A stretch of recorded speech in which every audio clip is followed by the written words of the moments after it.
கேரளத்தில் புதிய வன சட்டத்திருத்த மசோதாவிலிருந்து வனத்துறையும் அரசும் உடனடியாக பின்வாங்க வேண்டும் என்ற கோரிக்கையுடன் சிபிஐ இடுக்கி மாவட்ட செயலாளர் கே சலீம்குமார் அகில இந்திய கிசான் சபை இடுக்கி மாவட்ட மாநாட்டின் பாகமாக செர்தோனியில் நடைபெற்ற விவசாய சங்கத்தை துவக்கி வைத்து உரையாற்றினார் அவர்.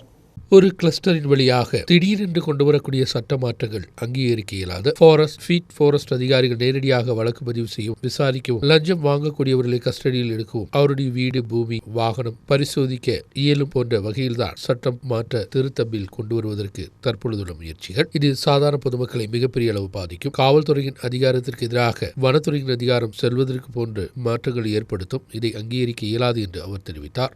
ഇടക്കാല വിധിയുടെ അടിസ്ഥാനത്തിൽ നമ്മുടെ ജില്ലയിലെ 6 ലക്ഷത്തിൽ പരം വരുന്ന കുടുംബങ്ങളെയും 33 വില്ലേജിലെ ജനങ്ങളെയും സാരമായി ബാധിക്കുന്ന തരത്തിലുള്ള ഒരു വിധി ഉണ്ടായിട്ടുള്ളത് വളരെ ആശങ്കയുണ്ടാക്കുന്ന, വലിയ പ്രതിസന്ധി കാർഷിക മേഖലയിലെ കൃഷിക്കാർക്കുണ്ടാക്കുന്ന, നമ്മുടെ ജില്ലയിലെ മുന്നോട്ടുള്ള പോക്കിന് വലിയ തടസ്സമുണ്ടാക്കുന്ന, നമ്മുടെ ജില്ലയിലെ പുരോഗതിക്ക് തടസ്സമുണ്ടാക്കുന്ന തരത്തിലുള്ള ആ ഇടക്കാല വിധിയുമായി ബന്ധപ്പെട്ട് ചില നടപടികൾ സ്വീകരിക്കണമെന്ന് അഖിലേന്ത്യാ കിസാൻ സഭയടക്കമുള്ള സംഘടനകൾ കേരളത്തിലെ ഗവൺമെന്റിനോട് ആവശ്യപ്പെടുകയുണ്ടായി.